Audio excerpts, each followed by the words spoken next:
Carla, antes de que se me olvide. Y y de alguna manera, pues también establecer, pues cómo disciplinarnos un poco, ¿no? En un contexto donde estamos hiperestimulados, y eso sí quiero decirlo, creo que todos estamos hiperestimulados, incluso en mercadotecnia, ¿no? Cuando dice, este anuncio te va a dar tantos impactos, ¿qué es un impacto? Pues sin quererlo, o sea, si tú vas por el mundo tranquilo y de repente ya tienes un impacto, es decir, algo que la publicidad te dice, compra esto, ve este programa, consume tal cosa, contrata tal cosa, etcétera, ¿no? Entonces, lo cierto es que estamos hiperestimulados. Yo creo que somos los seres humanos más hiperestimulados de toda la historia de la humanidad.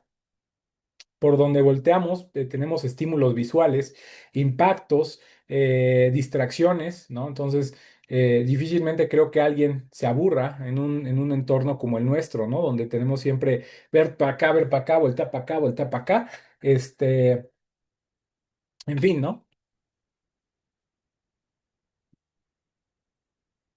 Entonces, este, eso se agrava más cuando tenemos un dispositivo con el teléfono celular. El teléfono celular es meterte un mundo donde tienes estímulos por todas partes y además tienes, pues de alguna forma, un infinito de contenidos.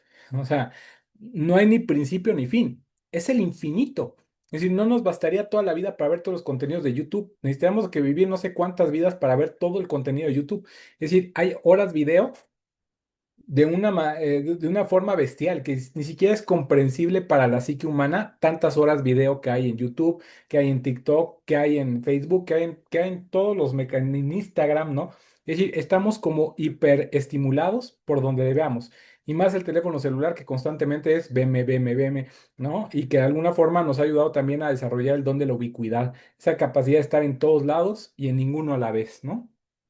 Es decir, ahorita podríamos tener una conversación con cualquier compañero nuestro que esté haciendo una estancia en Europa, podríamos estar viendo las noticias que pasan en Europa, podemos ver en tiempo real, a veces hasta con cámaras, lo que está sucediendo en un lugar particular del espacio, de nuestro espacio geográfico, de nuestra casa, ¿no? Ahorita con este mundo orwelliano donde todo está grabado, incluso podemos ver ahorita qué es lo que está pasando fuera de nuestras casas sin que estemos dentro de nuestras casas, ¿no? O fuera de nuestras casas. Entonces pues vimos hiperestimulados y naturalmente eso aumenta la posibilidad de distractores y de procrastinar, ¿no? Y sobre todo cuando no tenemos disposición. Entonces, ¿qué recomiendo? ¿Qué estoy insinuando? Ah, pues que dejemos el celular o que bajemos una aplicación de esas que se bloquea. La verdad es que esas aplicaciones que bloquean el celular, lo intenté, lo platiqué con algún grupo de maestría hace un tiempo, pero ya viendo en términos reales no funciona porque todas nos terminas violentando el propio sistema, por mucho que lo bloquees. Entonces, ¿cómo romper la procrastinación?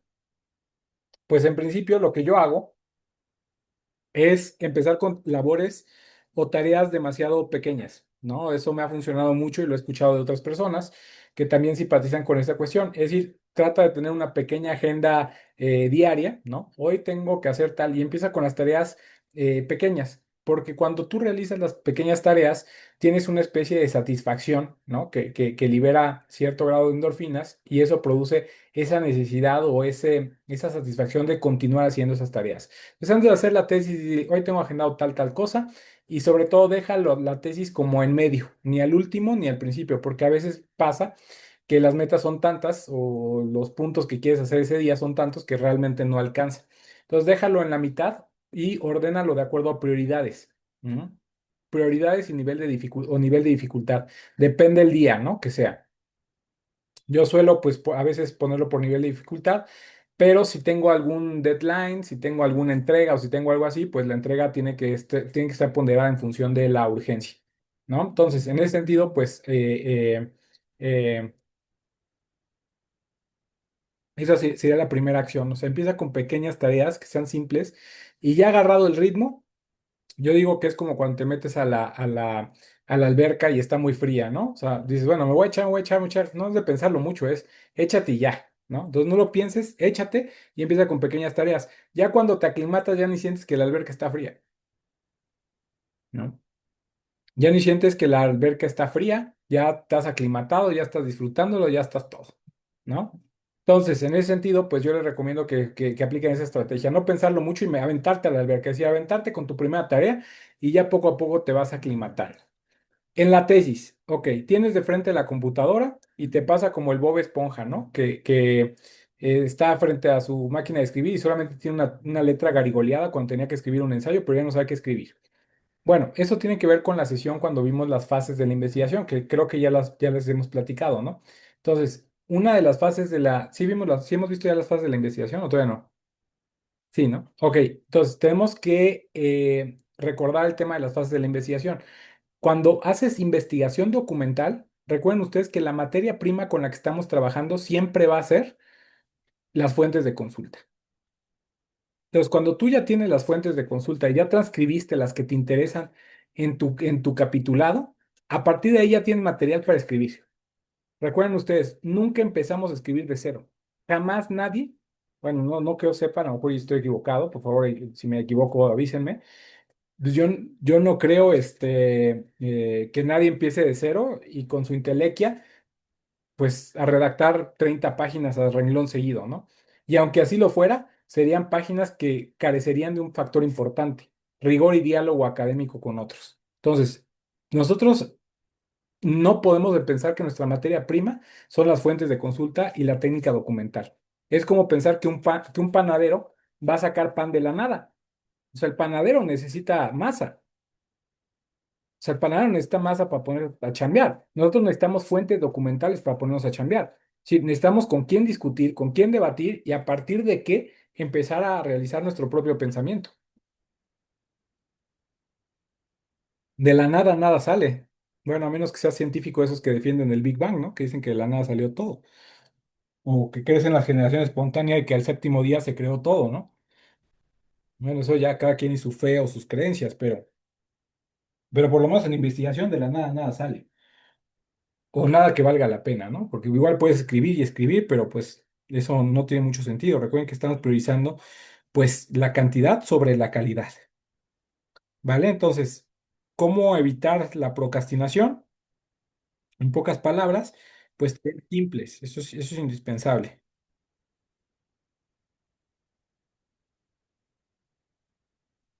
Entonces, pues tenemos si de plano ves que ese día no traes ganas o algo así, yo te invito simplemente a redactar un párrafo, ponerte una meta, redacta un párrafo por día, un párrafo nada más.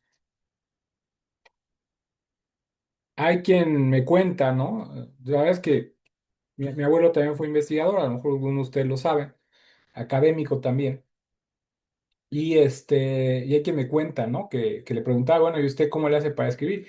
En un contexto donde no había inteligencia artificial generativa, en un contexto donde no había internet, en un contexto en donde conseguir las fuentes era verdaderamente un calvario.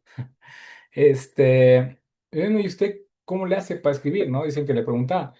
Y ahí se acaba un rollo de tipo poético, ¿no? De que no es la fuerza de Sansón, no es la fuerza de no sé qué, es la fuerza de voluntad, ¿no? Y lo que él decía, pues es que él escribía poco, pero diario, ¿no? O sea, era constante. Yo no soy tan así, o sea, yo soy más mi estrategia no es de poco, pero constante, es si un día tengo que tener una cuestión, le dedico exclusivamente una semana a esa cuestión, es decir, a lo que urge. Pues me dedico una semana a lo que urge. Y la siguiente semana a otra cosa, etcétera. Entonces yo soy mucho de dedicarle, tengo muy clara mi agenda, pero trato de que si algo urge, esa semana me desconecto de otras cuestiones y se lo dedico, por ejemplo, a terminar un paper. O 2 semanas, más extremo un mes. Y bueno, pues me ha funcionado muy bien. Así he terminado capítulos de tesis, así he terminado papers, así he terminado pues varias cuestiones. No estoy diciendo que sea el plan perfecto, pero pues yo voy más que nada por ponderación, ¿no? Jerárquica de tiempos. Y sobre todo, el problema es que a veces las tesis pues somos muy complacientes con nosotros mismos, ¿no? Decimos, ah, bueno, pues ahí luego veo, ¿no? Entonces, no luego veo, porque ese ahí luego veo se vuelve un mes, se vuelve 2 meses, se vuelven 6 meses, el próximo semestre, el próximo año, la próxima década, ¿no? La próxima vida, ¿no? Entonces, pues no dejen para la próxima vida sus trabajos de investigación. Entonces, ustedes sean los que deciden cuándo es lo que quieren, pero sobre todo fíjense una meta. Quiero terminar la tesis porque quiero entrar al doctorado. Quiero terminar la tesis porque quiero ser becario e irme a tal lugar. Quiero terminar la tesis porque yo me veo como un académico que va a hacer un examen de oposición. Quiero terminar la tesis, es decir, no solamente por terminarla, sino porque ese pasito los va a brincar a otro paso. ¿No? Entonces, fíjense, ¿por qué quiero terminar? Es un objetivo claro, no nada más por terminar y decir, ah, ya voy a colgar el título, o ya le voy a entregar a mis papás para que vean que sí hice algo, ¿no? O no, sino esto me va a me va a llevar, o de alguna forma es el paso que tengo que cumplir para hacer lo siguiente. Porque si tú no tienes urgencias y no te autopresionas, pues eso no va a terminar pronto, ¿eh? Entonces siempre es, y después de eso, ¿qué sigue? ¿Qué busco con esto? ¿Esta estrellita de qué me va a servir? Entonces, ese es el objetivo. Tener siempre en mente no nada más terminar por terminar, sino lo tengo que terminar en un periodo de tal porque ya sigue tal cosa, ¿no? Entonces, eso motiva mucho a veces cuando procrastinamos, decir, oye, ya tengo que terminar esto porque ya tengo la presión de tal cosa, ya tengo otra cosa, ¿no? Por acá. Hasta aquí no sé si si alguien tenga alguna inquietud de la procrastinación, si alguien nos quiera dar un consejo cómo también ha abordado este tema. O si alguien tiene alguna duda, yo intenté esto, pero no me funcionó, o ya hice tal cosa, pero no me funcionó, o que nos quiera platicar un problema de determinado respecto a la procrastinación. Adelante, Isra, que hoy vamos a platicar un poquito de su protocolo. Ah, entonces mejor no.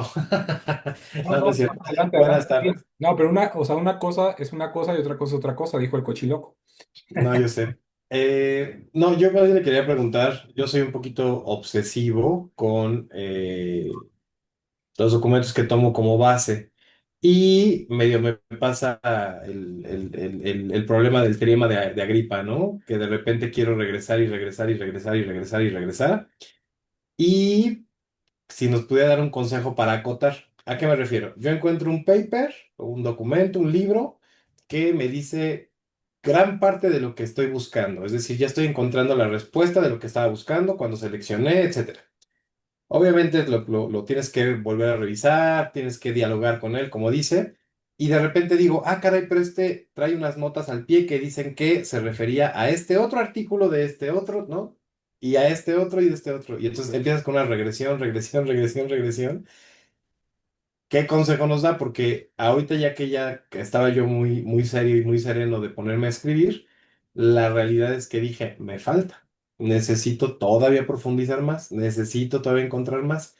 Y esos papers evidentemente llevan otros papers o a otros libros o a otras referencias y de repente siento que ya estoy en el camino de nunca acabar. Hay unos, por supuesto, que se descartan por sí mismos, ¿no? Pero cuando decimos es suficiente. Ok, perfecto.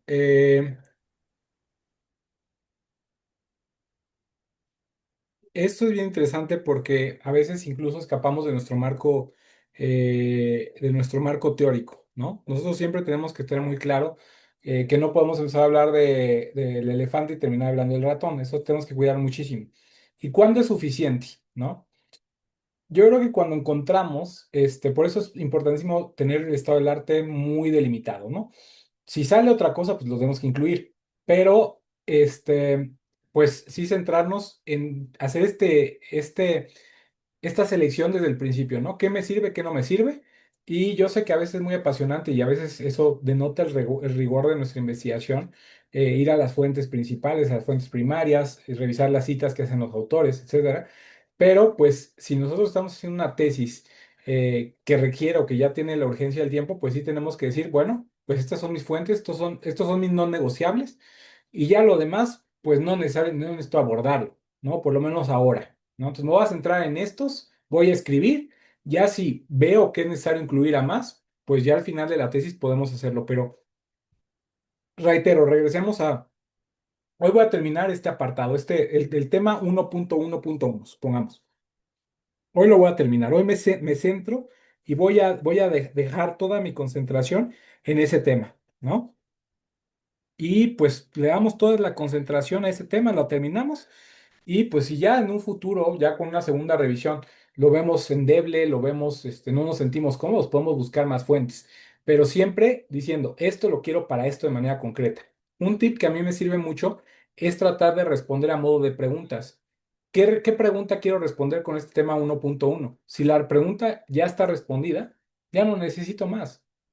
Claro, yo les dije alguna vez, ustedes tienen que redactar como si los fuera a leer su peor enemigo.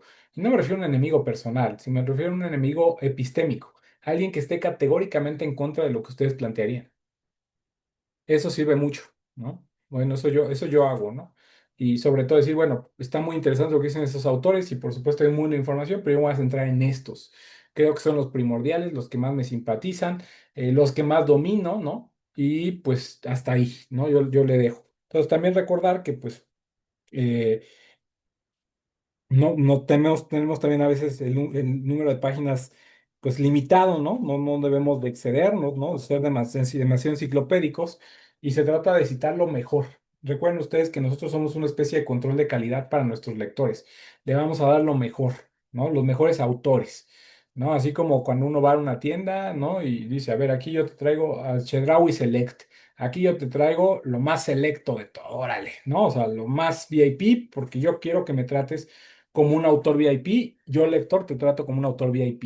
Entonces, te traigo lo que yo considero mejor, ¿no? Y lo que pasa muchas veces es que a veces encontramos mucha repetición de ideas. Entonces, no ser repetitivo. Si cumplimos respondiendo a esa pregunta, pues ahora sí que como dicen por ahí, ¿para qué tantos brincos estando el suelo tan parejo, ¿no? Entonces, pues ya si respondimos a esa cuestión, pues ya estamos del otro lado, aunque pues no es algo tan fácil de manejar. Entonces, piénsenlo en función de preguntas. En este apartado voy a responder tal pregunta. Y ya si la respondí, pues ya, así como diría el pirata de Culiacán, así nada más quedo, ¿no? ¿Alguna otra observación o alguna otra cuestión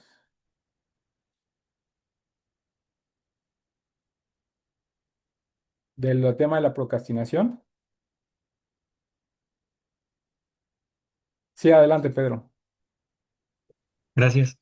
Pues yo nada más que a manera de comentario de algo que me ha funcionado como compañera, como comentaba una de nuestras compañeras en el chat de WhatsApp, tengo igual una amiga de mi semestre que igual está haciendo la tesis, empezamos casi al mismo tiempo, pero nos reunimos cada tercer día, tratamos para irnos a alguna biblioteca a estudiar y avanzar, avanzar, avanzar, avanzar. Y creo que es como en estos espacios o ambientes de concentración donde hay gente trabajando o más silencio, que siento que yo he podido avanzar más que cuando estoy en mi casa o hasta en la biblioteca de la misma facultad.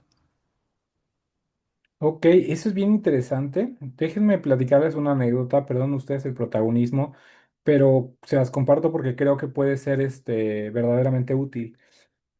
Cuando yo hice mi tesis de maestría, pasé gran parte del tiempo en una tesis que, debo decirles, una tesis de la que me siento satisfecho, una tesis que hice con mucha pasión, mucho cariño, pero también con mucho tiempo, ¿no? Esa tesis yo la empecé en 2014 y la terminé en 2017. Fueron 3 años, imagínense. Una tesis que salió de muchísimas páginas, creo que como 700 páginas. Una tesis que le metí todo mi empeño y mi dedicación y que por ahí de paso pues ganó un premio a la mejor tesis de maestría, Raúl Serván Ahumada. Y si ustedes me preguntan esa tesis, cómo se llevó a cabo, yo me recuerdo incluso los domingos estudiando en esa biblioteca, en la biblioteca central. Les paso el tip. La biblioteca central abre también en domingo y abre los sábados también, ¿no? Entonces ustedes pueden ir y yo la verdad es que le dedicaba pues mucho tiempo en transcribir citas, sobre todo lo de transcribir citas lo hacía en la biblioteca, pero ya la reflexión, la introspección, el desarrollo de los temas lo hacía en mi casa, ¿no? Lo hacía en mi casa. Y sí sirve mucho para avanzar en las bibliotecas porque es como si estuvieras jugando Mario Bros.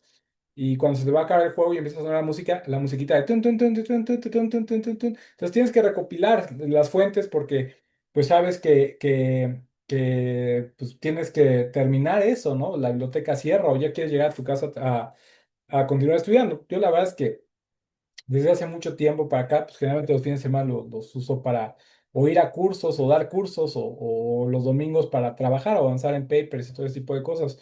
Yo he aprendido mucho en siempre llevar la computadora, ¿no? O sea, Si yo sí veo un espacio de que me tienen haciendo antesala, eh, va a sonar un poco raro, pero me saco la compu y y órale, a chambear, ¿no? Entonces, saco mi compu y me pongo a trabajar, a contestar correos, es decir, aprovechar el tiempo antesala, ¿no? Yo sé que a veces me ha pasado, ¿no? Pues tengo años que no suelto mi computadora para nada, pues a veces parece como si fuera niño de secundaria, ¿no? Porque si estoy en una plaza comercial, pues ahí me ven con mi mochila, ¿no? Como si me hubiera ido de pinta de la secundaria, porque pues uno no puede dejar en el coche la computadora, pues se la roban. Entonces, eso me parece muy interesante, tratar de ir a la biblioteca, sobre todo a documentar. Los sábados y los domingos generalmente está muy light, salvo en época de exámenes. Digo, ahorita ya con la inteligencia artificial no sé cómo se ponen las bibliotecas, pero cuando yo iba, pues en época de exámenes estaba llenísima la biblioteca, ¿no? Entonces, porque hay de todas las áreas. Yo ya tenía mi piso, hasta tenía mi banca que prefería, y ahí ves a gente pues trabajar, luego gente con sus audífonos, etcétera. Entonces, pues ir a la biblioteca sí funciona mucho, es una gran idea. Si vas acompañado, pues qué mejor. Nada más que con quien vayas acompañado, pues que no te distraiga, ¿no? Porque capaz te está haciendo ojitos y todo eso, y pues, estás pensando en todo menos en en la tesis, ¿no? Entonces, pues de preferencia que sea alguien que sí quiera chambear, no se van a llevar al novio, la novia, el crush, el amante, etcétera, sino que pues llévense, pues alguien así que pues, sí sea de su club, ¿no? De la chamba, ¿no? Y que sí vaya a trabajar con ustedes. Y y pues para adelante, ¿no? Me parece muy buena idea. Y sobre todo eso, si tienen la posibilidad de traer su computadora, ahorita hay unas muy accesibles, ¿no? Las Mac Neo se me hacen muy portátiles para llevar tus trabajos. No, yo no lo compré, yo tengo una, pero una no Neo, pero me gusta mucho el color y todo ese tipo de cosas, porque ya saben que la mercadotecnia hace que uno pues, se le antojen cosas, ¿no? Y bueno, ¿yo para qué quiero una de esas, no? Chiquita, portátil, se ve increíble, a mí me encanta. Si ahora que tenga lana voy a comprar una, este, pero justo por la portabilidad, entonces siempre traigan su laptop, o sea, traigan su laptop y aprovechen las antesalas, eso ayuda muchísimo, muchísimo, muchísimo. Voy al dentista y el dentista siempre me tienen ahí esperando. Pues órale, saco mi lap y me pongo a chambear, ¿no? Este, yo llegué a un momento que afortunadamente ya pasé esa etapa. eh, Creo que fue en una época muy productiva donde hice muchos papers, muchos textos, que incluso hasta manejando ponía el dictador de Word y me ponía a dictarle ideas para ya después nada más afinar la redacción llegando, ¿no? Afortunadamente esa etapa me duró poco, pero sí estaba muy obsesiva e incluso hasta peligrosa, ¿no? Porque traer la computadora ahí de copiloto e irle dictando, pues, y luego también el dictador no era tan bueno, etcétera, pero la verdad es que eso sí ya estaba muy extremo, afortunadamente ya superé esa etapa, pero sí, o sea de alguna forma hay que aprovechar ese tipo de tiempos muertos, ¿no? Y también el tema de la biblioteca me parece sensacional. ¿Algún otro tip que alguien tenga que nos quiera compartir? ¿No? Bueno, ahora pues la pregunta sería ¿cómo dialogar con los autores? ¿No? ¿Cómo dialogar con los autores? Lo primero que yo quiero decirles, y yo sé que va a sonar un poco controversial y polémico, pero pues se los comparto porque así lo hago yo. No quiero decir que esté bien, no quiero decir que está mal, a mí me funciona y no creo que transgreda ninguna falta de rigor, ¿no? Sobre todo en el área, nuestra área de expertise, que es el derecho. Pero yo lo que hago, pues es justamente cuando yo tengo que leer un texto jurídico, ya un texto literario se lee de otra manera, un texto filosófico se lee de otra manera, un texto histórico se lee de otra manera, pero un texto jurídico generalmente trato de ser muy selectivo. Va la anécdota otra vez, porque sé que hay mucha gente de licenciatura. Vean ustedes, bueno, ya ahorita en el contexto de que la inteligencia es una herramienta muy buena que facilita muchas cosas, pues no sé cómo lo hagan ustedes, o no sé si siquiera yo quiero saberlo, pero cuando yo hice mi licenciatura en Derecho, que fue la primera licenciatura que terminé con una tesis, pues yo lo que hice fue cometer todos los errores posibles que me sirvieron para no volverlos a cometer. El primer error que cometí fue que no, pues primero me voy a poner a leer muchos libros, hasta los compraba, los iba a comprar, quién sabe cuánta lana me gasté en eso. Entonces, no, voy a comprar muchos libros, los voy a subrayar, les voy a poner post-its, todo muy chulo y todo. Y ya tenía todo un estante de libros así, ¿no? Subrayados, con post-its. Profesor, pero los libros no se subrayan. Si yo lo pagué, yo lo subrayo. Así de simple. Si yo lo pagué, yo hago lo que quiera con el libro. Así de simple. O sea, no sé ustedes qué opinen, no sé no sé a quién le piensen en dar los libros o si los piensen donar a una biblioteca o por qué tanto sincretismo, ¿no? Con eso de no se rayan los libros. Mi abuelo me hubiera dicho, estás mal, ¿eh? Me hubiera dado unas bofetadas. Los libros no se rayan ni se... Un libro es un instrumento personal. Como decir, no, pues el cepillo de dientes no se usa. Mientras sea tuyo, tú tállate los dientes hasta con saña, pues tú lo pagaste, tú tállate los dientes. Entonces, lo mismo pasa con los libros. Si tú pagaste el libro, tú haces lo que quieres con el libro. Sí, simple. No, pero que o sea, aquí, aquí las cosas son para usarse, ¿no? Entonces, el libro es para usarse, el libro es un artículo personal. Ya si alguien más en el futuro quiere vender el libro, bueno, pues se va a devaluar, obviamente. Si alguien más en el futuro va a heredar tu biblioteca, pues que se aguante. Si no tiene nada para comprar sus libros, si tú le estás regalando los tuyos o por herencia le tocaron los tuyos, pues ni modo, se va a tener que fletar ahí tus subrayados y tus anotaciones. Así de simple, ¿no? Si no le gusta, pues que compre sus libros, ¿no? Entonces yo no creo en esa tesis de que los libros no se rayan, no, al contrario, los libros son un artículo personal y se apropian por medio de subrayado, rayado y lo que quieran. Pero aquí va lo que estaba mal. Pues resulta que acá que su primo, o sea, yo, digo, no digo tío porque pues, quiero pensar que no nos llevamos tanto.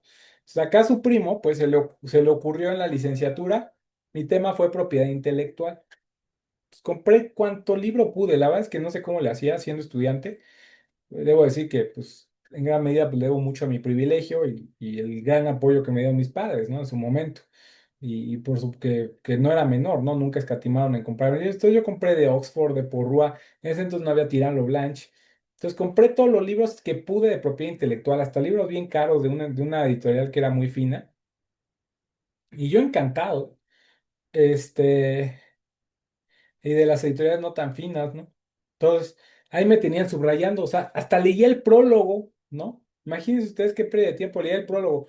Este libro que estaba esperando el mundo intelectual, ¿no? O sea, todos eran los libros que el mundo necesitaba en ese momento. Entonces, subrayaba, ponía post-its, etcétera.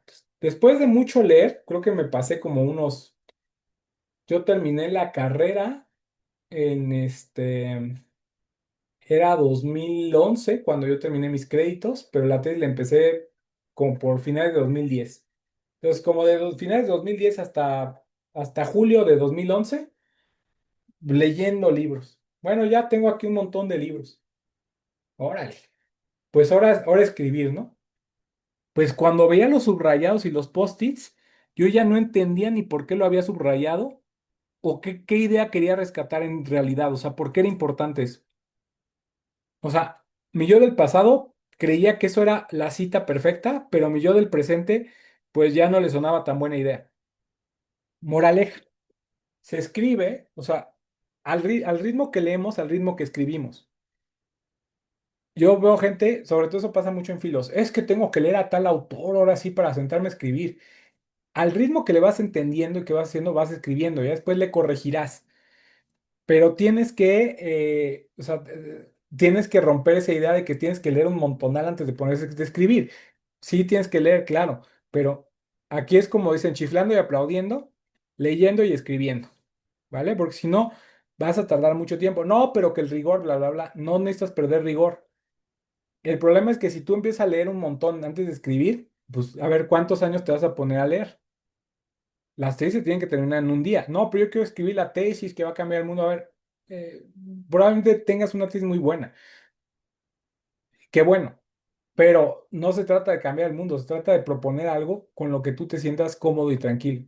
La mejor satisfacción que puedes tener al terminar un trabajo de investigación es que te guste a ti, más que le guste a tu sínodo, que te guste a ti, que te sientas satisfecho con ese trabajo.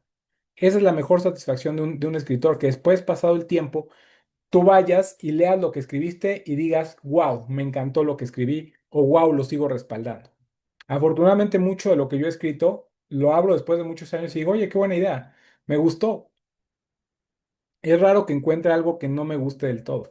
Sí lo puedo encontrar, pero justamente porque nosotros somos nuestro principal control de calidad. No escribas nada que ni tú leerías.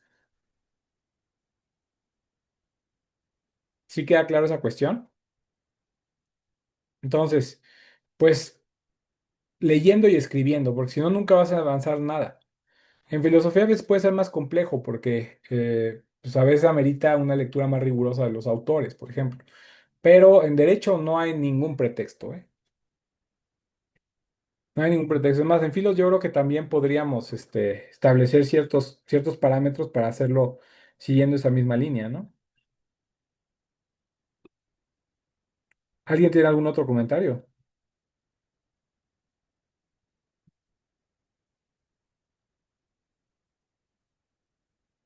Bueno, ahora vamos a pasar a la siguiente cuestión, ¿cómo dialogar con los autores? Bueno, en principio depende de tu tipo del tipo de tesis que tú estás haciendo.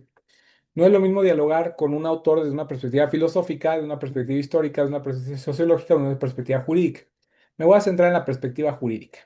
En principio, ya decíamos que no podemos estar leyendo toda la obra. Yo leí hasta el prólogo, lo cual pues, fue un error y una pérdida de tiempo tremenda porque el prólogo no me iba a servir.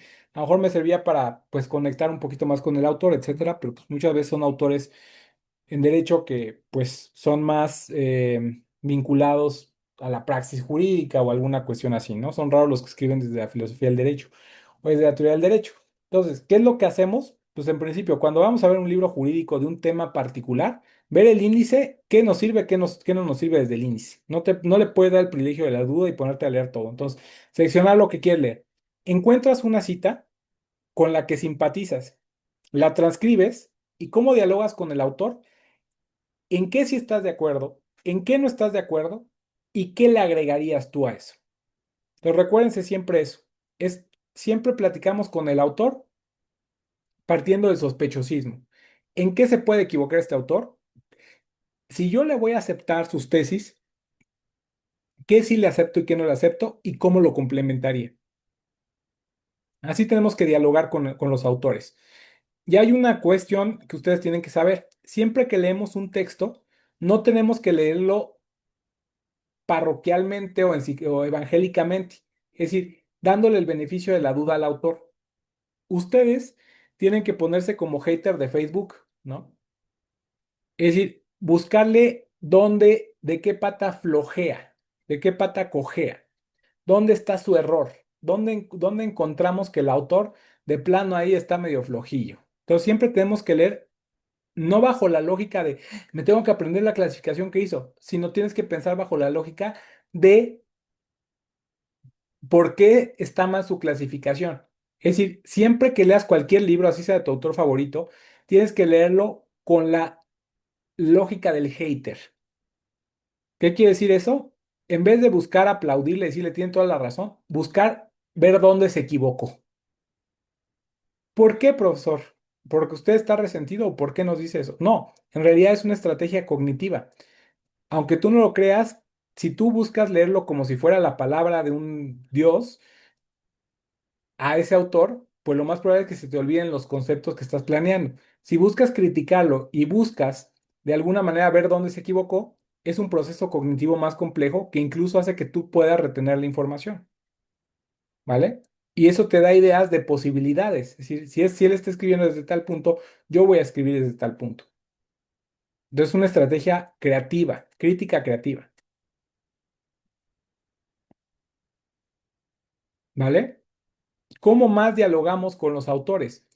Si el autor está en el plano filosófico, pues sí trata de entender su contexto, su circunstancia, su contexto, el espacio-tiempo donde habitó en este plano terrenal, su circunstancia, pues de alguna manera, qué cuestiones personales o cómo era su vida personal, o pues ciertas cuestiones relacionadas con su entorno, para poder comprenderlo mejor, ¿no? Es decir, un Nietzsche no se puede entender sin su propio contexto histórico, un Gasset, o sea, quien quieran. Todos somos hijos de nuestro contexto en cuestión de ideas. Entonces, pues traten de entender un poco el contexto y por qué está escribiendo, con quién está dialogando, por qué está dialogando con esa persona y no con otra, y cuál fue el impacto. Entonces, si están tratando temas históricos, filosóficos, sociológicos, tratan de entender desde dónde nos está hablando el autor, desde qué corriente nos está hablando. si estamos hablando con autores jurídicos, también traten de percibir desde qué óptica nos está hablando. ¿Es juzgador, es postulante, es doctrinario, es jus positivista, es jus naturalista, es jus realista? ¿Por qué quiere que nosotros le compremos esta idea? ¿Vale? Entonces, así puedes dialogar con los autores, ¿no? Y recuerda, la forma de dialogar es siempre pensando bajo la tesis del hater, no bajo la tesis de este cuate es un genio y lo voy a respetar, ¿no? Alguna vez en una clase de derecho administrativo con Jesús Galván, este, pues recuerdo que, pues, llegó el profesor. Vean, estoy hablando de derecho. Llegó el profesor Jesús Galván, a quien le tengo mucha estima y que, pues, fue muy bonito, ¿no? Tener la clase con él. Y y, y él me decía, ¿no? De alguna manera, que una estrategia didáctica que me parece bastante interesante, ¿no? Decía, pues, yo tengo, ¿cómo llamarlo? Fíjense que unos compañeros suyos de otro grupo hicieron unas definiciones, pues no sé, vamos a poner de derecho administrativo. Ustedes hicieron unas definiciones de qué es el derecho administrativo. ¿Ustedes creen que me puedan ayudar a calificarlas? Y ahí nos tienes a todos, ¿no? Siendo muy rigurosos. No, esta definición está mal por esto. No, esta definición está mal por esto. Terminó la clase y va, pásenme sus críticas. No, pues muy interesante la crítica de fulano que hace esta definición. Yo coincido con esto. No, pues está interesante. O bueno, esta crítica sí está un poquito inconsistente porque también tu compañero te podría decir tal cosa. Bueno, ya terminamos el ejercicio, terminó la clase y nos dijo, por cierto, les voy a dar el nombre de los compañeros que hicieron las definiciones. Gutiérrez y González, es decir, todos los administrativistas de libros eran las definiciones de autores de libros, no eran las definiciones de compañeros de otro grupo, sino eran definiciones de libros. ¿Cuál fue la moraleja? Que a veces romantizamos tanto a los autores que no nos atrevemos a criticarlos. Entonces, cambiemos la lógica de es que es fulanito de tal y él sabe más y bla, bla. Es decir, todos los autores, todos los que escribimos para ser sometidos a la crítica. Yo les voy a decir una cosa bastante interesante.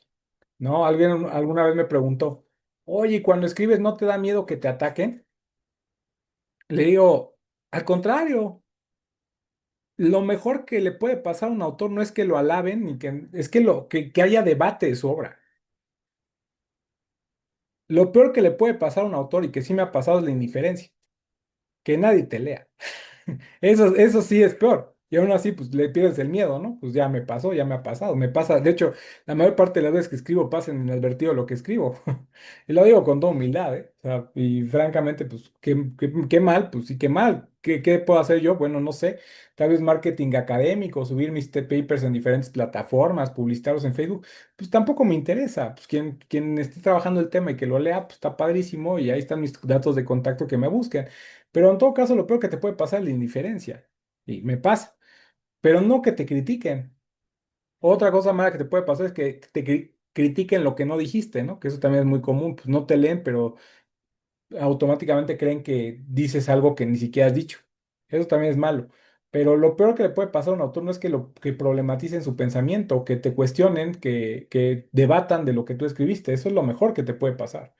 Lo peor que te puede pasar es la inferencia académica. Y miren, no quiero ser de mal agüero, pero la mayor parte de nosotros, en un contexto de inteligencia artificial generativa, en un contexto donde la academia ya no es valorada como hace 50 años, pues lo más probable es que nuestras tesis sigan ese destino. Pero nosotros aquí no estamos por fama ni por hacernos los interesantes escribiendo, ni mucho menos. Estamos porque creemos que si escribimos es como lanzar una botellita de un náufrago con un mensaje a la espera de que alguien le llegue.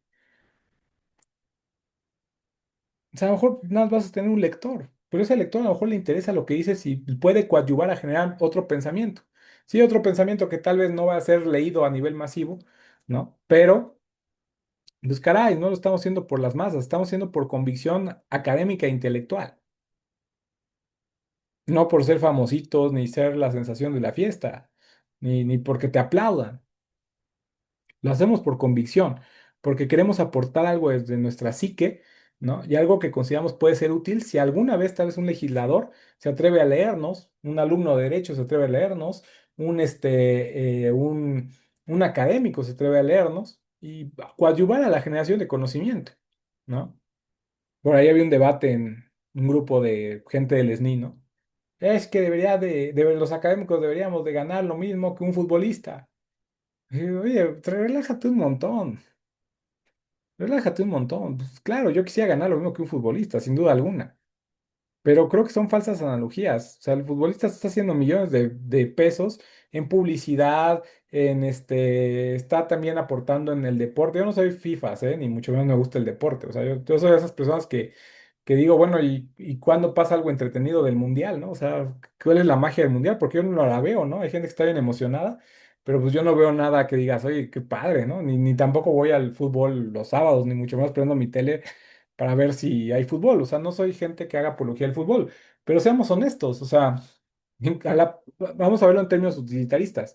O sea, el pambolero le produce más al país que mucho de lo que producimos los científicos o la gente que estamos haciendo academia. Es un hecho, es un hecho.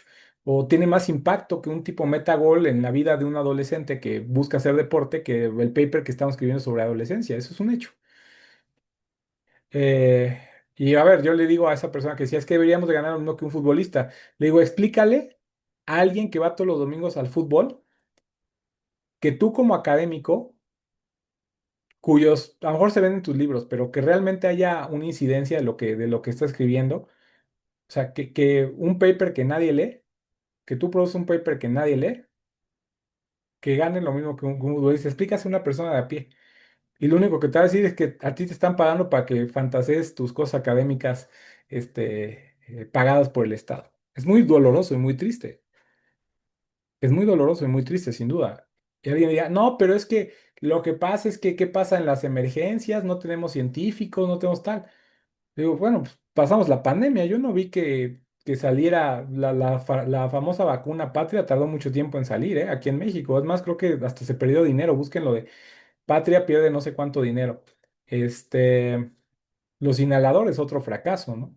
Y no se diga, o sea, ¿cómo se mide el éxito de un académico, de un investigador en un contexto como la IA? Sin duda la academia está en crisis, ¿no? Y nosotros hacemos el mejor esfuerzo, yo lo hago con plena convicción, como se los digo, es como lanzar una botella con un mensaje al mar, esperar a alguien que la lea, pero esa es la fe académica, ¿no? De que nosotros estamos buscando de manera auténtica que nos lea un legislador y que diga, oye, esta propuesta está interesante.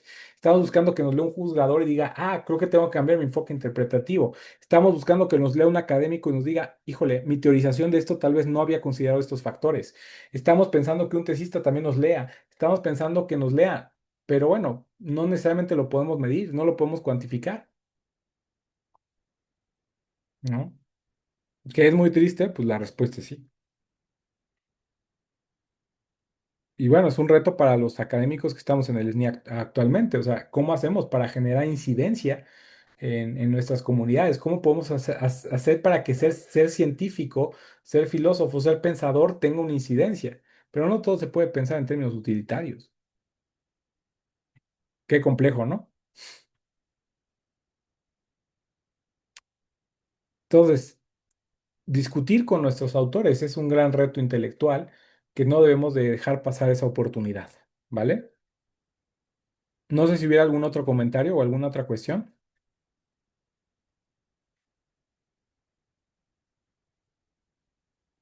Sonó muy pesimista esa reflexión. No, no es pesimista, ni lo que busco es incentivarlos, al contrario, incentivarlos a la humildad académica y a resistir de que estamos aquí por convicción. Que esa convicción es importante para, de alguna manera, hacer las cosas lo mejor posible, por el compromiso con nosotros mismos en un principio y con nuestro entorno social, a la expectativa de que generemos propuestas suficientemente útiles para un día llamar la atención y ser leídos, ¿no? Por gente que tenga incidencia social como legisladores, como juzgadores, como gente en el poder, etcétera. Pero eso no lo garantiza nada. Yo le preguntaría, hagamos una encuesta. eh, ¿Cuántos pensadores son los que realmente tienen una incidencia social? Son pocos. pero nosotros buscamos ser uno de ellos, pero no por el aplauso, no por la fama, sino por la convicción, ¿vale? Entonces, así dialogamos con nuestros autores. No sé si hubiera alguna duda aquí acerca de, tengo una cita, cómo la trabajo, o alguna duda de cómo dialogar con los autores con los que estamos trabajando.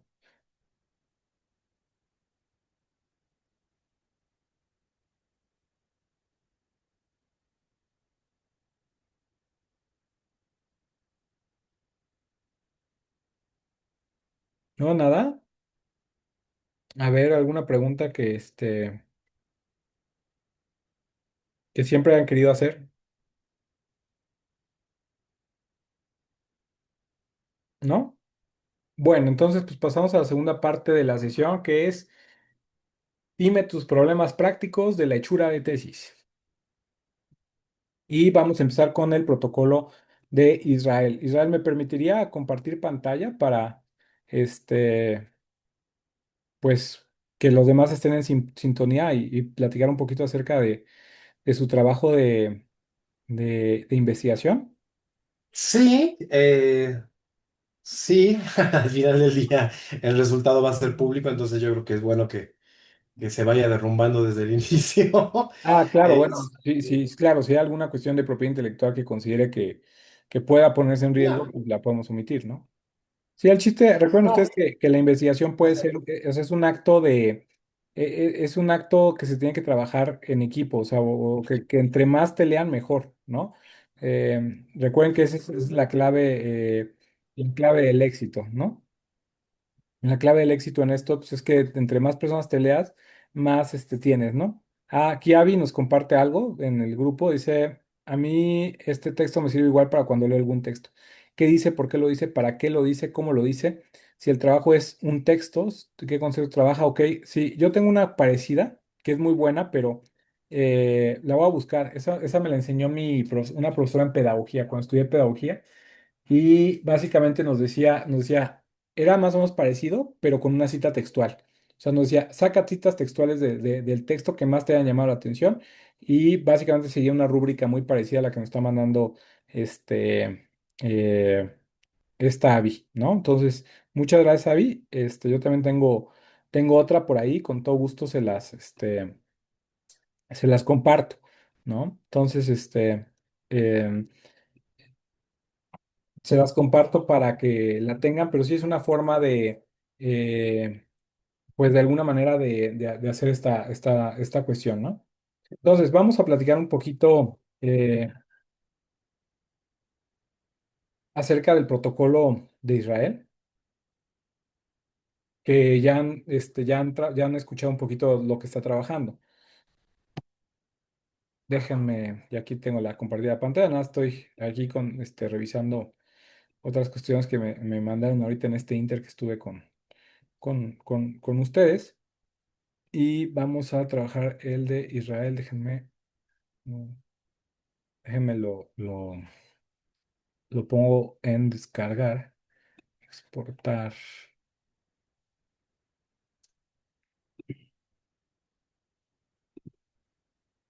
Uy, espérenme.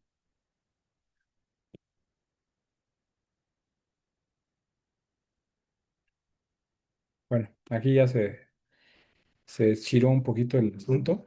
Tengo tantas ventanas abiertas que ya no sé ni cuál es cuál. A ver, espérenme, dejo de compartir otra vez, que ya no me deja reducir esto. Cancelar. 2 segunditos, ¿eh?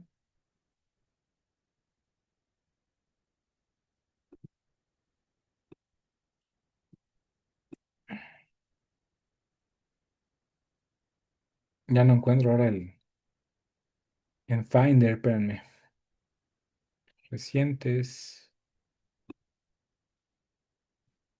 descargas.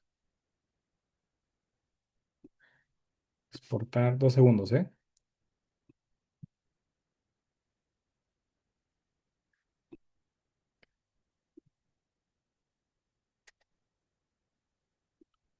Ya estoy como Justin Bieber en Coachella, ¿no? Que nada más fueron a ver cómo ponía canciones en YouTube, ¿no?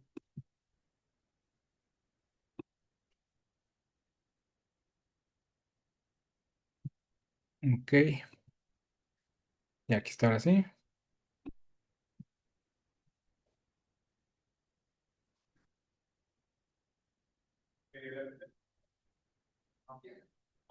Sí, debe ser.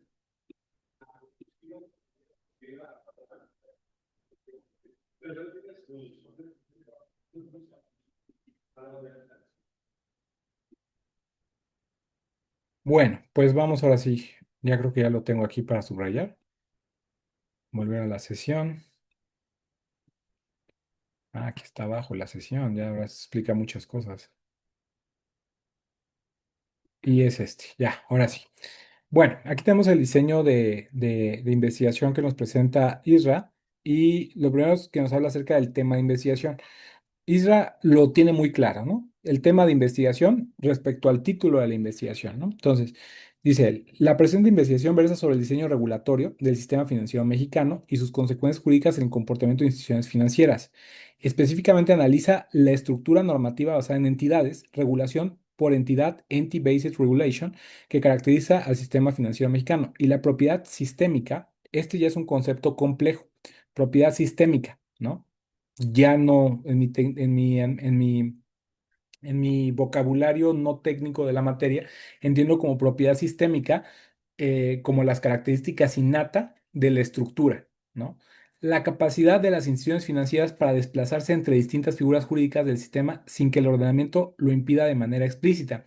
¿Esto qué quiere decir? Que Isra nos está diciendo que aprovechando los vacíos legales, pues quiere analizar qué tipo de comportamientos hay que permite el ordenamiento que no está detectando. A este fenómeno se le denomina en la presente i- investigación fluidez estructural. ¿Qué es la fluidez estructural? Según lo que entiendo, es la capacidad que tienen las entidades financieras de diluirse en figuras que no están reguladas, pero que pueden generar, pues a lo mejor cosas atípicas, ¿no? Entonces constituye tanto el objeto de estudio como la contribución conceptual de esta tesis. Entonces, lo que quiere Isra es, él descubrió un concepto nuevo, fluidez estructural, la capacidad que tienen las instituciones financieras de diluirse o desplazarse en diferentes figuras jurídicas sin que haya legislación que se los prohíba, pero entiendo que estas figuras pueden generar prejuicios o pueden generar problemas. Eso no lo sabría decir en el planteamiento del problema. Dice, el sistema financiero mexicano opera bajo un esquema regulatorio basado en entidades, ¿ok? Lo que nos decía que es la Entity-Based Regulation o EB, en las cuales las obligaciones normativas se asignan a las entidades financieras en función de su figura jurídica. Banca múltiple, sociedad financiera popular, sociedad cooperativa, de ahorro, de préstamos, sociedad financiera de objeto múltiple, institución de fondos de pago electrónico, entre otras, y no en función de las actividades que efectivamente realice. Entonces nos quiere decir que hay una irregularidad. O sea, se, as- se asignan como un objeto, pero en realidad hacen otros objetos. Este diseño produce fronteras regulatorias que son asimétricas en su carga normativa y permeables en su operación práctica. Una misma actividad financiera, el otorgamiento de crédito al consumo, por ejemplo, puede ser realizada por figuras sujetos a regímenes de autorización, supervisión, capital mínimo y cobertura usuaria radicalmente distintos. El sistema no establece una barrera que impida a una institución optar por una figura, es decir, se registran en una figura, pero en realidad se dedican primordialmente a otra, avalando que nadie les prohíbe hacer eso, ¿no? Esta condición genera tensión estructural entre el criterio de unidad regulatoria, que representa el estado deseable del sistema, y el problema no ha sido conceptualizado como fenómeno jurídico propio en la literatura nacional. Muy bien, ahí Isra nos va a decir que, según él, dice que esta fluidez estructural, este concepto, él lo está acuñando porque no existe, ¿no? ¿Qué es lo que tendría que hacer aquí Isra? Y ahí me permito, Isra, hacer una gentil observación, demostrar qué afectaciones genera lo que usted llama la fluidez estructural, de manera ya sea con datos o con hechos más concretos. Es decir, este problema, ¿por qué es problema? Sé que voy a sonar como Arjona, pero ¿qué problema representa que esto se haga como se hace? ¿No? Entonces, pregunta principal, ¿existe en el sistema mexicano financiero un patrón sistemático de movilidad multidireccional entre figuras jurídicas derivado del diseño regulatorio basado en entidades con fronteras que pueda conceptuarse como fluidez estructural? ¿Qué cree Isra? Aquí su pregunta no es esta. Esta pregunta usted la tiene que demostrar acá, en el planteamiento del problema. ¿Vale? ¿Cuál es su pregunta? ¿Cómo regulamos la fluidez estructural? Esa es su pregunta. ¿vale? Porque usted ya la tiene que demostrar aquí. En la parte del planteamiento del problema, usted tiene que demostrar ya aquí que existe esa fluidez estructural y que está generando problemas en el sistema financiero mexicano. Entonces, su pregunta es, bueno, ya tenemos el problema. Si existe en el sistema financiero mexicano un patrón sistémico de movilidad, usted tiene que poner aquí este patrón, cómo lo detectó, los ejemplos de casos y todo ese tipo de aspectos tanto cuantitativos como cualitativos que nos dicen que existe el patrón. Es decir, el patrón usted ya tiene que demostrar que existió desde el planteamiento del problema. Y también cómo se hace, usted ya debe tener muy claro el modus operandi de la movilidad multidireccional, que también me parece ser que es un sinónimo de la fluidez estructural. Entonces, usted tiene que ver ahí, comprobar cómo se da. Y su pregunta sería, ¿cómo regular la fluidez estructural? Ese es su gran reto. Ya que exista, usted ya tiene que dar por hecho que existe, ¿vale? Pero ahí nada más pregunta. Justamente, de hecho, este ya tiene poquito más de un mes, ya tuvo algunas modificaciones, porque efectivamente me decían que parte de la hipótesis era recursiva, porque establecía, o circular, porque la movilidad era descripción del fenómeno y causa del fenómeno, ¿no? O más bien, la movilidad era una propiedad del fenómeno y también motivo del fenómeno. Entonces, eso en teoría ya se corrigió con el nuevo planteamiento del problema. La otra justamente es la delimitación de la investigación, que ahí sigo atorado porque ciertamente tengo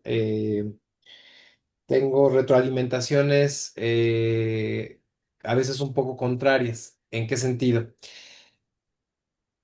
Estoy intentando, el alcance de la tesis es la demostración del fenómeno y si acaso sus alcances. Porque cuando yo planteo un sistema, lo planteo con una serie de objetivos. Entonces, el EB tiene una serie de objetivos, mientras que el AB tiene otra serie de objetivos. Al ser disruptivo el diseño con los objetivos más bien, al ser disruptivo el diseño mexicano con el EB genérico, rompe con esos objetivos que busca, ¿no? El tema justamente es que no me puedo meter, por ejemplo, a el por qué lo hacen las instituciones, ¿no? O sea, si el fenómeno, si doy por presupuesto el fenómeno, tal vez tendría que ampliarme a otras cosas, como por qué lo hacen. La otra, también tal vez tendría que ampliarme a cuál es la consecuencia directa, es decir, si ese rompimiento efectivamente eh, está rompiendo con los objetivos de la planeación de un sistema EB. El problema es que pues no tendría parametría para hacerlo, ¿no? Sería una afirmación al aire. Entonces lo que La se... pregunta sería entonces, o sea, ¿para qué quiere, o sea, usted quiere empezar a describir este fenómeno que llama la fluidez estructural con el objetivo simplemente de detectarla y ya después, al alcance de una tesis posterior, ver qué problemas puede generar y por qué lo hacen? Bueno, yo creo que aquí ya se ve Sí, por qué lo hacen. O sea, lo hacen para simular, ¿no? O bueno, esa impresión me da. O sea, no, ahí sí, digamos, pudiera haber alguna malinterpretación, porque no es no es que se muevan, digamos, o que realicen actividades para las cuales no están facultadas, ¿no? Eso como tal sería ilegal, ¿no? Más bien el tema es que compiten por la misma clientela con una asimetría diferenciada, que justamente eso intenta evitar el sistema EB, que por ejemplo sus objetivos, que son más de estabilidad financiera, discordan y se orillan más, digamos, hacia la protección del cliente, a la protección contra el lavado de dinero, etcétera. Y entonces tienes una planeación y tu planeación va por otro lado, y eso genera evidentemente una serie de fenómenos, ¿no? Entre ellos la movilidad, que ya después pienso en la detección del fenómeno, catalogar cómo se manifiesta ese fenómeno, ¿no? Con la movilidad y que evidentemente catalogarla. Entonces, prácticamente es generar un encuadre específico del fenómeno en el sistema financiero mexicano. Primero ok. porque no está descrito. Entonces es una investigación más descriptiva, ¿no? Sí. Ok, bueno, está bien. no es una tesis original, descriptiva pero original. Generalmente las tesis de maestría suelen exigirnos el término propositivo, pero aquí hay una excepción. Dado que usted está encontrando un patrón que llama la atención y que tal vez sea que incluso lo pone en sus objetivos, ¿no? Que demostrar que existe ese patrón, ¿no? Creo que ahí más o menos lo plantea. Entonces, en ese sentido, pues está bien, ¿no? Ahora, lo interesante va a ser cómo logra, pues, hacer notar ese patrón. Yo se lo decía, a la luz de lo que yo entiendo, es por el método de caso. O sea, por medio de casos o la técnica del caso, decir, a ver, caso uno, pasó tal cosa, aquí está el patrón. Y fíjese que yo creo, Israel, que también le puede ayudar mucho la ciencia de datos. No sé si se ha metido por ahí. De hecho, sí lo estuvimos platicando en el taller de teoría modular, específicamente para el planteamiento del módulo empírico, ¿no? Que es donde, digamos, surge el patrón. Ujú, Y la maravilla es que el universo es finito, ujú, ¿no? Porque el universo es finito y se puede ir acotando muchísimo. Y entonces, en la acotación estábamos haciendo, digamos, ahí números al aire, pero mi universo finito es de 10.000 actos habilitantes, ¿no? De esos 10.000 actos habilitantes, mientras más vas acotando tu criterio de observación, realmente me voy a ceñir como a 1.000 actos habilitantes. Entonces, actos habilitantes que son, es que haya movimiento, ¿no?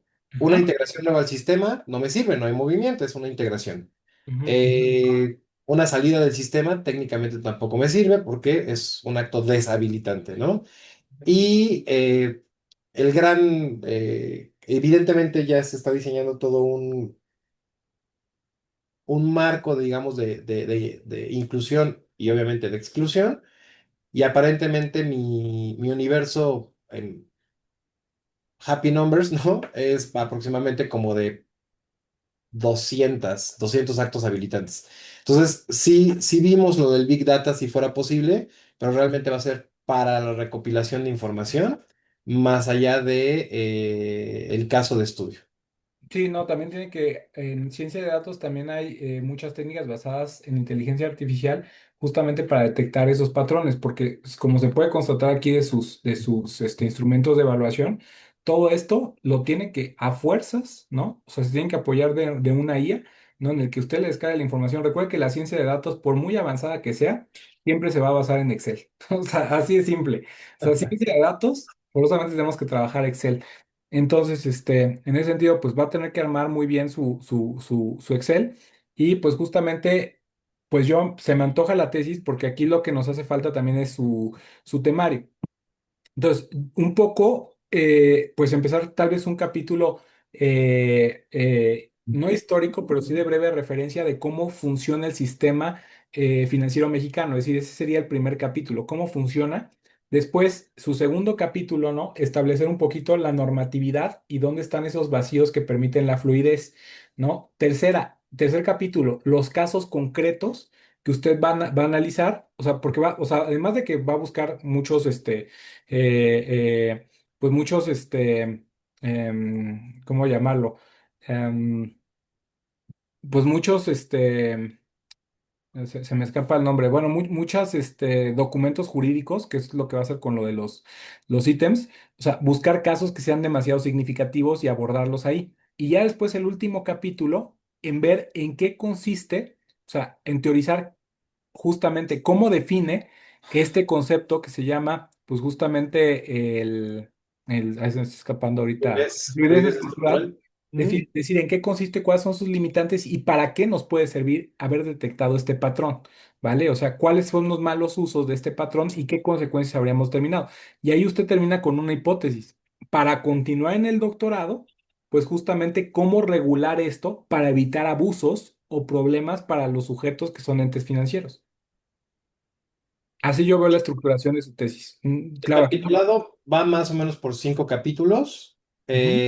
El primero es el planteamiento de lo que es la taxonomía del sistema financiero mexicano. Eso, ajá. Es decir, decimos a nivel internacional qué es un EB, qué es una B, ¿no? Y digamos que así como las constituciones cuando se clasifican, ¿no? Y que Ok, decimos, claro. ¿cuáles son los sistemas de clasificación de una tesis? Ah, bueno, pues han planteado que son rígidas o que son flexibles o que son escritas o no escritas, etcétera. Entonces, decimos, de todo este catálogo disponible para clasificar un sistema financiero, solamente nos vamos a enfocar en este. ¿Cuáles son las características de este? ¿No? Que es la clasificación ABEB. Y después decimos, ok, con esa clasificación, ahora vamos a decir el sistema mexicano que es, ¿no? Entonces lo encuadro de un encuadre general a un encuadre particular. Y a partir de ahí empiezo a generar mi metalenguaje, ¿no? Porque ya empiezo a decir ahora sí cosas del sistema financiero mexicano. Ese es como el primer, que prácticamente es el marco conceptual, ¿no? En donde digo a qué me estoy refiriendo. Ujú, Después planteo la posibilidad jurídica de que de que el fenómeno exista, ¿no? Es ujú, decir, primero tengo que demostrar es posible y después tengo que decir si es posible, ¿no? ujú, Eh, y después ya tengo que decir si ante esa posibilidad el fenómeno se ha dado en la actualidad, o sea, si el fenómeno, alguna vez demostrado que el fenómeno es posible, después decir si se ha presentado. Y para eso ya entonces construyo la matriz, en donde la matriz ya digo, ok, de todo este planteamiento, ya vi que sí es posible y ahora tengo que demostrar que sí se ha sucedido en la realidad. Habiendo demostrado que sí sucedió en la realidad bajo el perímetro que yo estoy delimitando y con los resultados de la matriz, que es el módulo empírico, ya puedo determinar una clasificación, digamos, del fenómeno, delimitándolo y ya diciendo por qué esa serie de características o esa serie de situaciones que han sucedido en la realidad, porque el sistema lo permite, eh, generan un patrón y por qué ese patrón se tiene que llamar fluidez estructural, ¿no? Esa es como toda la estructura de la tesis. Voy muy general hacia lo muy particular y después a la demostración de que sí está sucediendo. Entonces, ok. por eso creo que ya no puedo abarcar más. O sea, ya no me puedo ir a los porqués o los consecuencias, Sí, sí, no, ya sería demasiado porque de por sí encontrar este impacto. patrón es algo atípico en derecho porque muy difícilmente encontramos este tipo de cosas. Pero Isra, yo sí le recomiendo que se meta un cursito de ciencia de datos. De veras, ¿eh? Yo creo que esto va a salir solo con ciencia de datos. Ok, Y esta licenciatura la imparten incluso de manera gratuita en la Rosero Castellanos. Igual si ok. le interesa, podría ir y hay varios cursitos, sobre todo en Coursera de ciencia de datos. Entonces sí, sí va a requerir mucha inteligencia artificial, ciencia de datos, y todo este tipo de cosas muy, muy particulares, ¿no? Porque de verdad va a ser una tesis muy aportativa, sobre todo para los que están en el financiero, ¿eh? Porque a partir de descubrir ese patrón y de descubrir pues esta fluidez estructural, pues ahí es donde vamos a poder ver pues con cómo se están beneficiando y pues ilegítimamente, pero legalmente. Y es ahí, si usted descubre ese patrón y esa fluidez estructural, eso es oro molido para quien hace la legislación en materia de derecho financiero, porque ahí es donde vamos a poder poner los topes. Realmente lo que me dijo un profesor es que más bien es un manual de consultoría.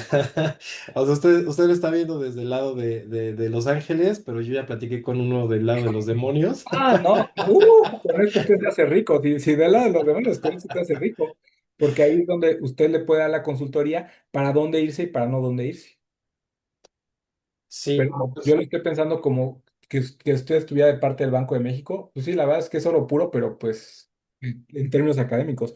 Pero para términos lucrativos, pues definitivamente, pues le beneficiaría mucho a las entidades financieras saber por dónde moverse, sobre todo a los abogados. pues más o menos por ahí va. Y ya lo que voy a abrir como futuras investigaciones, primero, pues me estoy dando cuenta que nadie ha hecho una taxonomía del sistema financiero mexicano. O sea, con todas estas clasificaciones posibles, ¿no? Nadie se ha metido realmente a ver en dónde estamos. Y evidentemente, ese trabajo que estoy haciendo, que a mí me parece muy interesante, Ujú. pues realmente con cada una de las clasificaciones podríamos ver cómo se desborda en cada una de ellas, ¿no? O sea, cómo la planeación institucional no alcanza con los objetivos teóricos que se supone con los que se están haciendo, ¿no? Y ya a partir de ahí, bueno, puede ser toda una rama por sí misma, ¿no? Pero Sí, la verdad, sí, esta es una tesis que puede tener muchas repercusiones prácticas y teóricas y por supuesto también está dejando una parte para el doctorado, ¿no? A partir de que encuentre, que es interesante porque como una tesis cualitativa que es, pues termina con una hipótesis, ¿no? O sea, pues aquí yo tengo un manual de fluidez, bla, bla, digo una investigación de fluidez que habla acerca de la fluidez estructural, un concepto que estoy acuñando. Y si le pega, pues puede ser incluso un concepto muy nuevo que cambie la forma de ver gran parte de los sistemas financieros contemporáneos. ahora, la otra que también es buena pregunta. Eso lo encontré y está hecho fue del o sea, mucha parte de cómo se originan esas clasificaciones, etcétera, son por mandatos de organizaciones internacionales, ¿no? En este caso del EB surge como una necesidad del G20, ¿no? Ujú, Y del Fondo de Estabilidad Financiera, ujú, organismos globales. Y solo se hizo para el estudio formal, solamente se ha hecho pues prácticamente como para 6 o 7 economías, ¿no? Que son las del G7, no las del G20. ujú. Y la pregunta está yo pensando, porque esos documentos, aunque sí son públicos, los resultados no son públicas, digamos, los procesos, ¿no? Pero sí están catalogados, digamos, y sí pudieran estar disponibles. Pero le preguntaba yo a un profesor, eso no es parte de mi tesis, eso ahorita no, ni siquiera podría entrar, ¿no? No es un estudio comparado, Es no, descriptivo no nada más. es, O sea, nada perdón, más, es, que te digo, es descriptivo nada más, pero ese nada más en realidad no es en modo de soslayar. O sea, es en modo de decir, nada más es, por el momento es descriptivo, pero eso ayuda mucho más, ¿no? Sí, ya no, estoy de acuerdo. claro, y lo que yo le preguntaba es, ¿qué tan oportuno, qué tan necesario, qué tan interesante sería pedir justamente la estancia de investigación en alguna de las universidades donde se realizaron, porque Ujú. como no va a estar dentro de mi tesis, va a aparecer turismo académico. Y me dice, no, si te vas a ir, lo tienes que meter sí o sí en tu investigación. Sí, Y le sí, dije, uy, de investigación. Pero ahí lo interesante podría ser recoger, pues, un poco de ideas del sistema donde vaya, pero nada más, por ejemplo, ponerle cómo se interpreta acá, o si hay algún símil de ese concepto de fluidez estructural allá, podría ser. E incluso en la tesis, no encontrar también es encontrar. sí, claro. Entonces, pues poner, pues fui a tal lado y tampoco tienen idea. Pues sí, sí, porque se hizo para temas muy particulares y para sistemas muy particulares. O sea, no hay una adaptabilidad directa con el sistema financiero mexicano. O sea, Claro. para empezar, ninguno es latinoamericano, ¿no? O Eso, sea, ¿no? O sea, que para que haya condiciones para esta cuestión, pues se necesita tal cosa, ¿no? Que es muy particular de los temas latinoamericanos. O si no, perfecto, también lo que puede ser para curarse en salud es hacer un paper, publicarlo en una revista de allá y pues ya, ¿no? Yo cumplí mi estancia, también. ¿vale? Bueno, pues muchas gracias. Mucha suerte, una investigación muy ambiciosa, muy pragmática también y que estoy seguro dará buenos frutos. Felicidades, Isra, ¿vale? ¿Alguien más Ojalá. quiere platicar acerca de sus avances de alguna cuestión? Bueno, pues si no, qué bueno la verdad, porque tengo que ir a Radio Yus. Ahorita me toca programa de radio, véanlo. Si quieren, está el doctor Molina Piñeiro. Vamos a platicar un poco acerca de su documental. Él hizo un conjunto de documentales acerca de las reflexiones de la democracia en México. Una cosa pues que cada vez está más triste en nuestro país y cada vez es más en el olvido. Entonces, si alguien quiere o necesita ayuda urgente o tiene por ahí un problema, recuerden que siempre pueden escribir en el grupo de WhatsApp. Y pues si no pueden también discutir sus ideas por acá, ¿vale? Entonces, nos vemos la próxima semana. Cuídense mucho, les mando un fuerte abrazo y que tengan un excelente inicio de semana. Hasta luego, bye. Gracias. Bye.